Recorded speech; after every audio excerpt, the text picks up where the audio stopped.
Women don't respect you.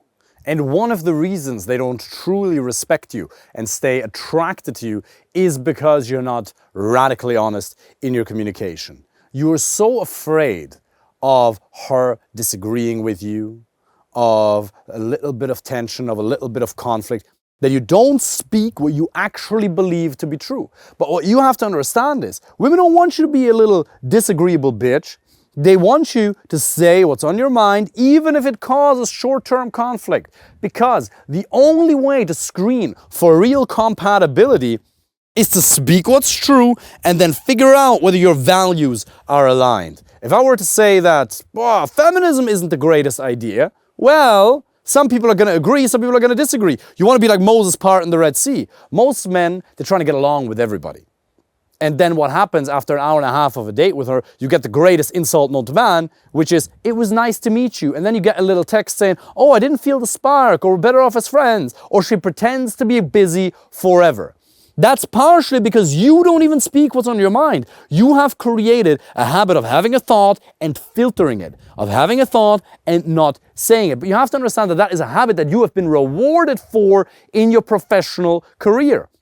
In your work environment, your job or your business, you have to make sure that the machine runs smoothly because it's a productive environment. But that doesn't create a sense of attraction. That doesn't create a lot of buy-in. The companies where people are most bought into the leadership, they also create with a degree of radical honesty. And thereby they offend losing the wrong people. We say, these are our values. If you don't subscribe to them, leave. You're free to go. I wish you all the best. That doesn't mean that I have to not be able to separate the idea from the individual just because somebody has different values from me. Doesn't mean I have to act like a dick towards them. I can say, I respect you, I see you, I wish you well as a fellow human being, but we will never be able to spend sustained amounts of time together because we're simply not aligned. Part of the same reason you don't have enough high-quality male friends. I'd argue you have very few male friends who actually want to see you win. You're not that free in your expression around them. Why? Well, because your values aren't even aligned. And the reason you don't have men or a woman in your life who has the same values as you, where you feel totally free in your expression, is because you didn't communicate radically honestly. Now, does that mean we're all perfect 100% and we never lie? Absolutely not. We all make mistakes, but we should strive to never lie. The more we strive to never say anything that is inaccurate or not true, the more peace we'll feel inside of us, because the less we'll have to carry these separate stories in our own head. Most men, they act like one person when they're around their male friends, and like a completely different person, in other words, a bitch, when they're around their woman. That is a fact. And you may recognize that within yourself, and you have to understand that your desire to make her feel good is amazing. Your intention for there to be peace and harmony and a loving environment, that is all amazing. But do not sacrifice your own authentic expression as a man, because you will never be able to sustain interest. If you don't speak what's actually true, if you don't step into loving, constructive conflict with her, she's going to go and suck some other dick. Mark my words. It is bound to happen, whether you believe it or not, because what sustains attraction is masculinity. One of the elements of masculinity is a sense of disagreeableness and being grounded in your sense of identity as a man.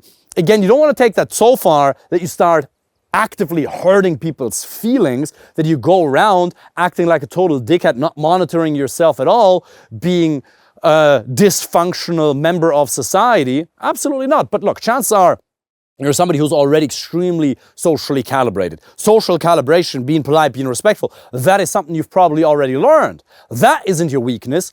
Your weakness is saying what's true, and you can actually just train that. You have a thought in your mind and you speak it. You have a thought in your mind, minimum amount of filters applied to it, and you speak it. The more you remove the filters from your communication, the more you'll see adventures unfold. You'll realize that 9 out of 10 people, 9 out of 10 women you'll meet, 9 out of 10 men you'll meet, you won't have enough in common with to want to be in a relationship with them. Again, you can wish them all the best, but you realize 9 out of 10 people, 49 out of 50 people out there, you don't want to have in your life. It doesn't work. Because think about how high a degree of compatibility you have to have regarding your values. You have to have matching personalities. You have to have similar habits. If one of you is an alcoholic and the other one wants to go to the gym all the time, well, you won't be able to be in each other's life. So there are so many things that have to be aligned, not perfect, yet highly compatible for there to be a functioning relationship that it automatically disqualifies most people. Once you understand that, it can actually bring a lot of peace, and you don't have to get on with everybody. It is perfectly fine if there's plenty of people who dislike you. That is okay. Now, they shouldn't dislike you because you did something ethically wrong, but because you communicated your values unapologetically and unashamedly.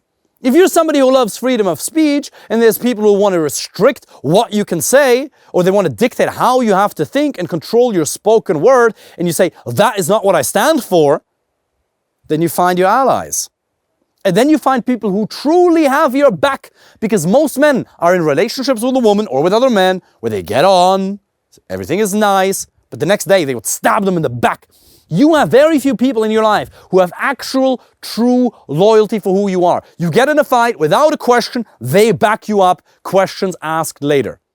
Life is truly beautiful if you have a handful. You don't need more than that. 2, 3, 4, 5. A handful of high quality male friends in your life who have your back to that extent. And one woman. Because remember, you only need one.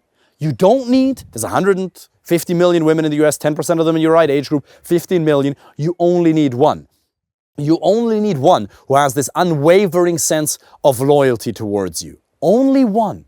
You're gonna have to meet a lot. That's why you need at least one high quality date per week, but you only need one. It is perfectly okay to go on dates, speak your truth, be kind and respectful, but speak your truth and then realize, hey, there's a lack of compatibility. 7 minutes into the date, shake her hand, wish her all the best, pay for her Uber home, and never speak to her ever again. That is fine. You need a lot of top-line interactions to be able to screen out the most people. The number one predictor for happiness in life is you being able to freely express yourself and have high-quality relationships in your life. You have to make a commitment to radical honesty. Now, that is just the first paradigm, because radical honesty seems a bit harsh, doesn't it? At some point, don't we want to be kind? Don't we want to be nice to one another? Yes, absolutely, but most people who pretend to be nice and kind, that's just fake virtue signaling. They actually aren't. They pretend to be kind in their words and very violent in their actions. That's not what you want to be.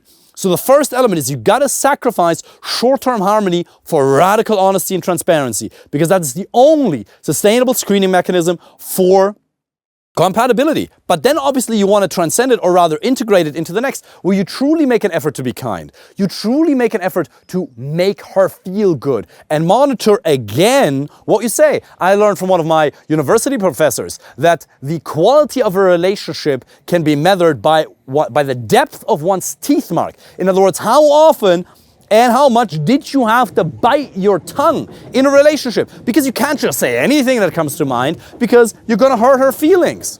Now, that is the next level. You gotta reintroduce some filters and then become very skilled, because what you say obviously matters. But that's not your issue. You've successfully filtered yourself throughout your life tremendously. So now the first invitation is just become radically honest. Say what is truly in your mind, and you will be like Moses parting the Red Sea. And then you'll have people in your life who'll truly have your back. And then you don't have to have these little arguments about politics or religion, feminism, whatever comes to your mind. You don't have to talk about such stupid nonsense, because the people who are in your house are people who you're truly compatible with. You don't have to worry, what is she gonna think if I do this? If I pursue this personal development path? If I join this coaching group, are they gonna judge me? If you're worried that any of your friends are gonna judge you for pursuing something down the line of personal development, what if I get a dating coach? What if I get a fitness coach? What if I learn to meditate? What if I go do Wim Hof? What if I do whatever, open this new business? Whatever it is, if you're worried that all the high quality male friends are gonna judge you, let me tell you something, they're not your friends. Or, again, it's not that black and white, right? Life is a little bit more purple. It's not red and blue, it's a bit more purple, isn't it? So it might also be that they might need a little bit of encouragement, and you can actually be the role model, because you're going to have some people who you're just extremely compatible with and some slightly less, but they're open-minded. They're not actively blocking you in your growth. They're open-minded to being led by you. You're going to have some people in your life that you're going to pull forward, where you're going to show them a vision of what it's like to be, what it's like to be truly alive and self-actualized. Not that you're perfect or some nonsense. None of us is really perfect, but we're making an effort. Remember, you don't have the choice to not get judged in life. The only choice you have is who you want to get judged by. Do you want to get judged by losers for putting yourself out there and working on yourself and doing slightly unusual things like approaching, like online dating? Or do you want to get judged by winners for not handling this? There is a group of winners, a rank of those people who walk the talk, who have mastered this. People at the highest levels who have committed themselves to doing this. And they will judge you for not doing it. Not your worth as a human being, but the character, the man you've shaped yourself to be. Who do you want to be? You will always get judged by some people. There's billions and billions of people in the world. No matter what you say, somebody's always going to hate you. Jack Kornfield says it so beautifully. To every opinion you have, there is another. So I would much rather get judged by winners for not living up to my highest potential. So become radically honest and then add kindness to it. Gary Vee calls it kind candor. If you want me to help you personally find the right woman, as I have done successfully with men from 30 countries and help them get a better social life, apply for a free initial consultation call with the link underneath this video. Looking forward to speaking with you soon. Take care.